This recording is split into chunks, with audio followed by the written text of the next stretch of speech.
You wake up, your entire body is aching. You feel pressure all around it. A small amount of liquid seems to trickle from your forehead. You're lying on your back. Jagged points are sticking into you, making the weight worse. You can't see anything. It's too dark. Your throat is dry. Seems like there's some form of dust in it. It's hard to breathe. You try and call out for help, but it only comes out as a squeak. You don't think anyone can hear you. The only part of you can feel that isn't being confined and constricted, being imprisoned, is your hand. You can feel the cold wind going over your fingers. This must be it, you think. It's finally going to end. Your nightmare is going to end, and at least, even as bad as it is now, you don't have to look at that awful roof that isn't there. This place that they took you to, when you left, everyone was so happy. They cheered for you. You were heroes. You were being sent off to the Imperial Guard to fight for the God Emperor. But they never even told you the name of this world. There's no proper habs. When you go outside, the roof is so far away you can't see it. It changes colour at night. You see little lights. And they gave you a booklet, give you all you need to know, the Imperial Guardman's Uplifting Primer. Nothing in it. Nothing in it's true. You're fighting orcs. They're not like they're written in the book. You've seen friends die. You've had to go on patrol for days, walking across snow, it's called. Snow. It's bitter cold. You've never seen anything like it before. And they make you walk through it on patrol for days with that roof that isn't there above your head. But at least you don't have to look at it now. You can't remember how you ended up here. You remember coming to this place, this world. You said you were to help defend it against these Xenos, these orcs, to push them back. But it's not as easy as they told you it would be. It's not as easy as anyone told it would be. You don't think you'll ever make it back home, and now here's the proof of it.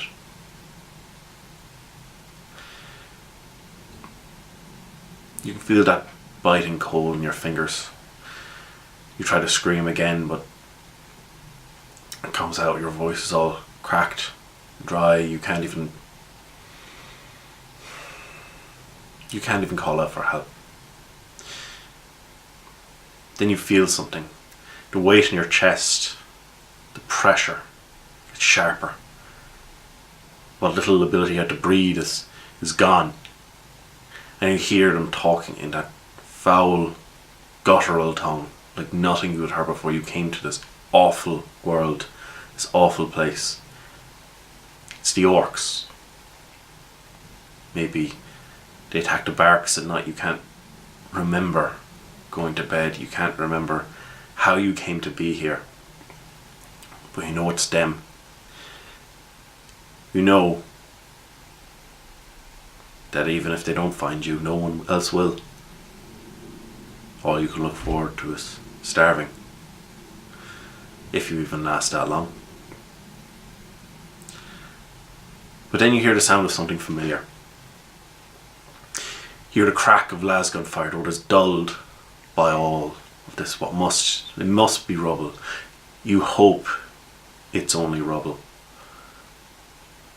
You hear the crack of lasgun fire. You hear the revving of a chainsword, and that weight comes off your chest. You desperately try and move your fingers, and then you feel a hand grip yours. It's a gloved hand. And there they are. They're pulling you free. Your squad mates. They're from Malfi too. They've been through everything you have. Some of them are newly arrived. You can't depend on the commissars. You can't depend on the preachers of the Emperor. You can't depend on the people back home. You'll never see home again, and they'll never see you. But you can depend on your squad, because you're in this together. Sergeant Briggs manages to get you out. Medic Orlison says you've got broken ribs and a concussion. It's all a blur. But there's one thing on this entire God Emperor Forsaken world you can believe in. It's them. That they will be there for you, and you will be there for them. Hello, and welcome to the Inquisitorial Archive. My name's Kevin O'Rourke. Today I'm going to be reviewing Only War. I went with a little bit different opening for this one, because Only War is different from the other War of the King games. Forget about the mechanics. The themes you have for Only War are different. Sure, there's the glory that you can get in some of the other games, but it's a small fraction, a sliver. Whenever you attain it, the officers ask for more. Perhaps you will rise to your ranks. Perhaps not. The greatest theme, as it says in this book, for the Imperial Guard is sacrifice, because you will be always asked of more.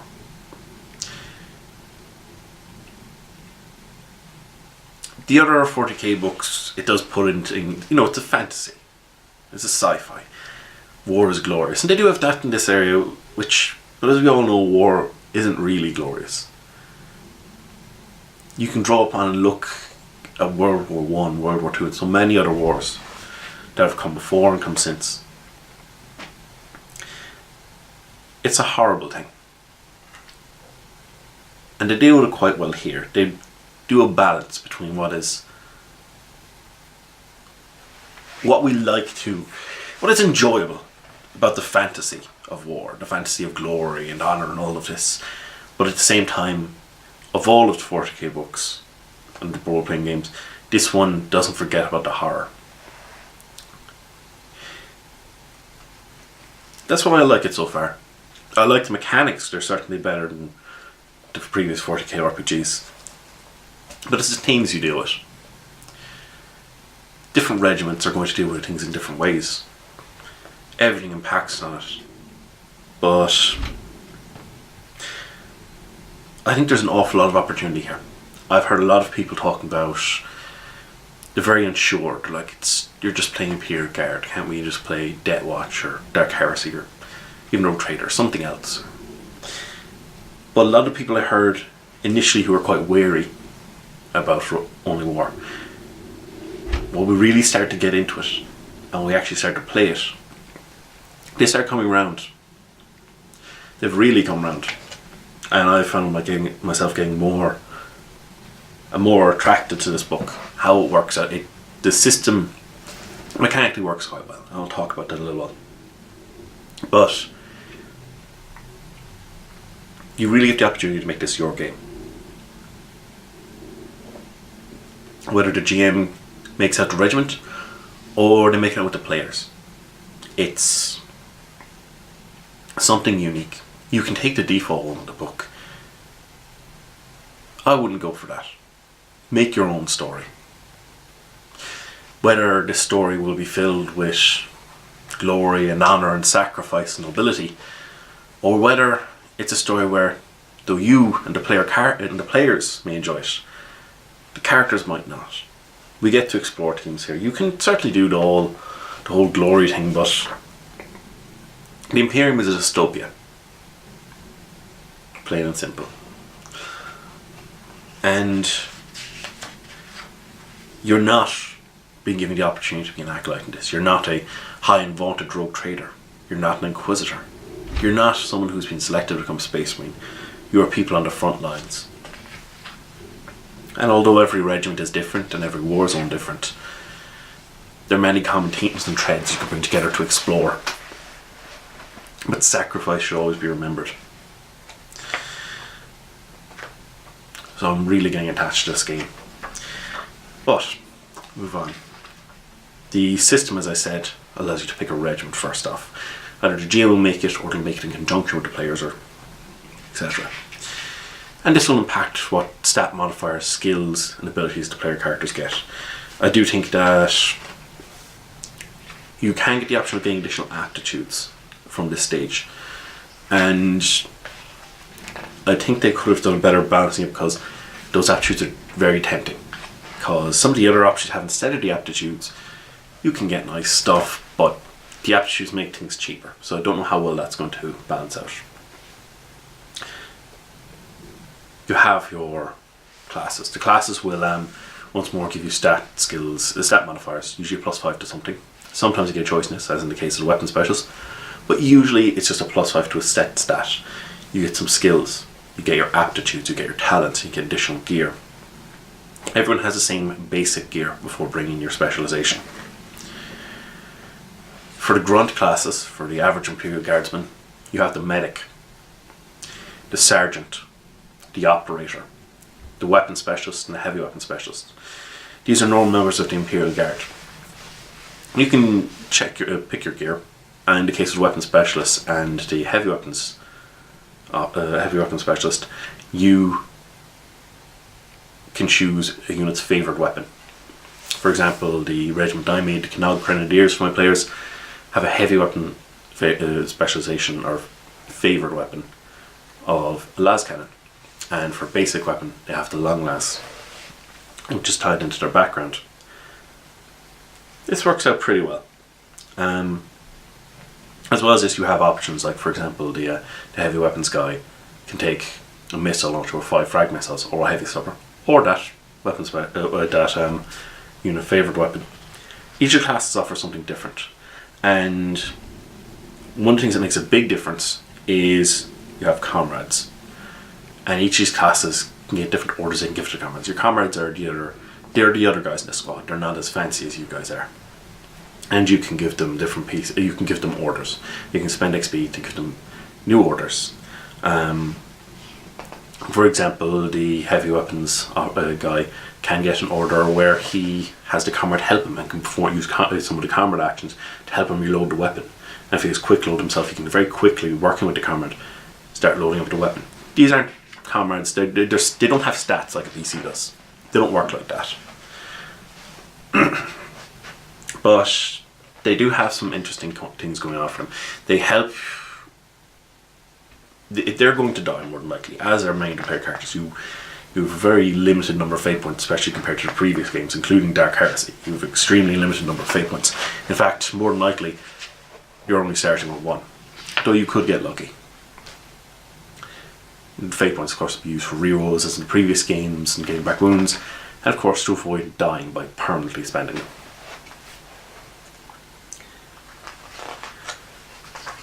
The part I'm not so sure about are some of the characters. I think a lot of GMs are going to restrict. I know some people talked about if they were going to GM it, they would really restrict them. Just kind of see what suits the game. The Commissar. I wasn't too keen on a player playing Commissar in my game, but one of them really wanted to do, so I said, okay, I'll give it a go.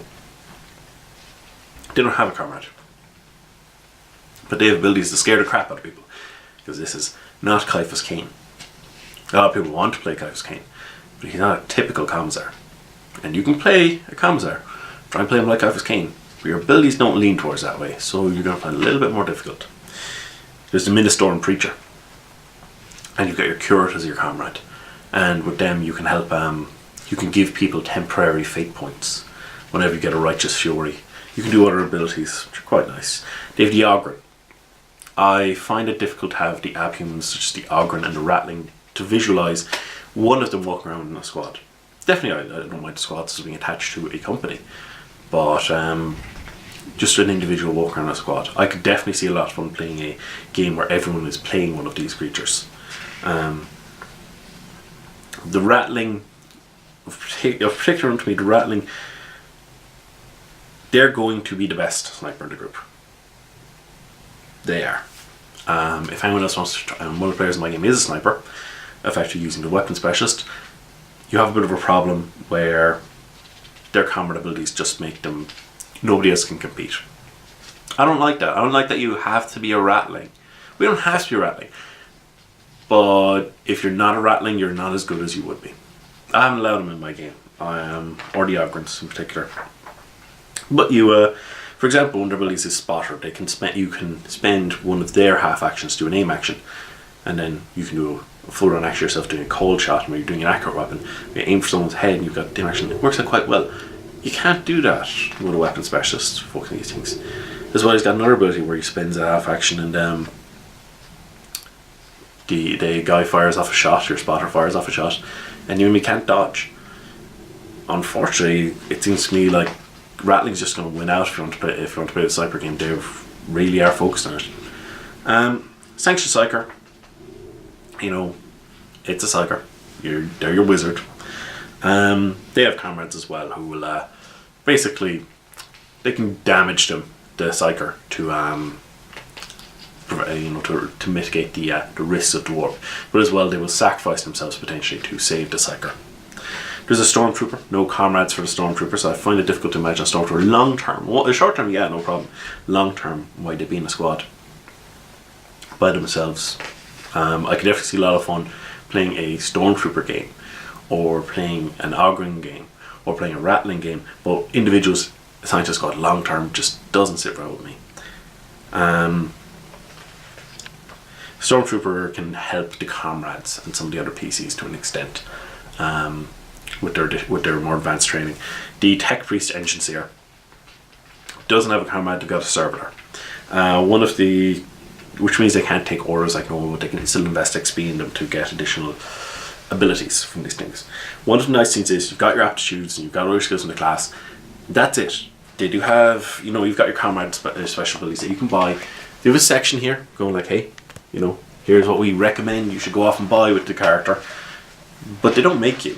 One of the nice things is how freeform it is. You could buy, with a few exceptions, you can buy, as long as you meet the prerequisites. And by there I mean the exceptions, because not everyone's, aside from Sanctioned Psyker, is going to be able to get some of those ones. You're able to get any skill you want. You're able to get any talent you want. Once you meet the prerequisites, you can do it. These are made cheaper by your aptitudes. If you have 2 aptitudes, it's quite cheap. 1 aptitude, it's okay price. Neither to 2 aptitudes, it's going to be expensive. But you can still get it. You can spend the XP in it. There's no alignment system for like there would be for the Gods and Black Crusade. But if you know that, it's quite similar. And you have you can roll up names for your comrade and stuff like that, and demeanor. So it helps flesh out the squad, because they're around. They might die though. They're in a bit of a tricky situation. But the players can grow attached to them. You end up with a chance of like rolling up some funny things. Like one of the players in my game, his comrade was male, and just because of the way the dice went with it, the character ended up with a female name, and the demeanor was steely. So he had this piercing stare, and everyone was kind of a little bit intimidated by him. We started joking about this, like Johnny Cash's song, "A Boy Named Sue," that nobody's messed with this, at least to his face anyway. But some of the other guys might make fun. It was more like Black Crusade. Skills are working out quite well. There's no more talented like there was in some of the previous games, and if you don't have the skill, you just take a -20. You don't half your stat, which is a lot harsher if you don't have it. You can't roll certain things, like if it's something that breaks down, like a common lore or a operate skill, it won't break down. The talents are there, they're usually familiar, usually a few little extra twists, like they have Lasgun Barrage, which is one thing somebody can get. It's a bit like Bolt or Drill, to an extent, if you're familiar with Death Watch and such. You get additional degree of success when you're going semi or full auto with a las weapon, which is pretty cool. It's a nice little ability. How you get equipment is nice. They've really nailed down a way that, although it looks daunting at first, when you start getting into it, it's pretty cool, that you can try and get equipment through 2 means. Either you're going to be trying to get through the official means, which is pretty much by the mission, where you're going to be getting a letter from your commanding officer, and you try and get the equipment from the Department of Mutoran guys, which won't always work out right. You cannot dispute the decision. They make this very clear. You cannot dispute the decision. You could end up being not all the gear you're supposed to get, or as my players got in one of the games doing first mission they've gone so far, they got really lucky and they got an additional gear. They got a duplicate item. They got a second heavy bolter. I'll put a link down to so if you want a bit more of how it's been working out for me so far, I'll put a link down below. But you get modifiers depending on that affects your logistics rating, which is how your squad goes up, how famous they are, that kind of thing, and potentially them going through the ranks. Although I could see a lot of games, they don't have enough in this book to really go up to the ranks without having to drag in stuff from other systems yet. they're going to bring in more stuff in future books. I'm expecting in Hammer the Emperor, it's probably in there. But you can get modifiers for getting your stuff. You could just rank up to PCs and try and wing it. They only have a very limited system for it in this book so far. But you get your equipment, and sometimes you might end up not getting the equipment, and you could end up getting humorous items and such. Or you can end up getting very lucky with it. As your logistics rating goes up, and depending on the Warzone modifiers, it's all helpful, as well as the particular item. The mechanics for the weapons works out pretty well. They've been refining this stuff. One of the things I don't like when I flick through the book is I see hotshot las weapons. It's like, well, I remember when they brought them in, they were hell guns, and they've been hell guns for a while, and suddenly they become hotshot las weapons. It's a little personal thing. It doesn't sound as cool, and it's like, well, why? Why are they changing this now? Then again, I got a big shock when they suddenly bumped them up to an armor penetration of 7. When I was like, wait a minute, why are they armor penetration 7 suddenly? I haven't played the tabletop game, not regularly in quite some time. They don't have stats for things like power armor in this game. You could easily bring them from other systems, but that's not really where the general tone for the game is going. Card-based armor, sure, you can get some other things. You can get force fields, but you're the Imperial Guard. You don't see many Imperial Guard officers walk around in power armor, though there probably are a couple. I know they reference some of them in the background and stuff. Equipment section is more of what you've come to expect from the previous games if you've played it. They've got their combat drones, they've got various different tools. It's nothing drastically new, a few tweaks or some things. I did get a little bit annoyed when I was noticing that they mention stuff in the general Imperial Guard equipment list, but they don't give descriptions for it. I'm not expecting stat modifiers, but I am expecting a little bit of a description, because not everyone's going to be familiar with all these things. This is a product that is more likely going to be sold in many different, and it is being sold in many different countries. You can't expect everyone to know your terms of reference, and also the weight, because unlike Death Watch, you're back to Dark Heresy where the weight really matters. My players are currently being encumbered by their standard gear, and they're all desperately trying to get their strength and toughness up, because they hate being encumbered. It's giving them negatives to dodge and things. It's giving them negatives to initiative. They have a very nice section where they give out the stats for vehicles. And they do quite a good job. A lot of the Imperial Guard vehicles, plus they put in stats for Dark Elder vehicles, Orc vehicles, Chaos vehicles. It's quite nice seeing these things in there. The vehicle rules have really improved since they were introduced in, well, they had this one before into the Storm for Dark Heresy, but those were like a PDF supplementing Black Industries came out. It was very loose. They've really been making them better. You have targeting different components of the tank, such as a turret has effects and stuff now. They've got their own crit tables. Quite like it. You have to remember that if you shoot it dead on, you're going to do very little damage. You have to go around and hit it in the rear with your weapons and make sure they're anti-tank weapons, because the lasgun ain't going to do it. But it's nice to have those. And then you also have, because indeed you can actually be a armoured company. You can actually be I think that would be a very cool one to have for a small group of players. Have an armoured tank company, and the players are just the crew of their Lehman Ross, and you can have a lot of fun running around doing that. I'm instantly thinking of Oddball from Kelly's Heroes and that kind of type thing. You get a lot of different disciplines for the Psychers. I think they've been doing better. They've been refining down how the Psychers work.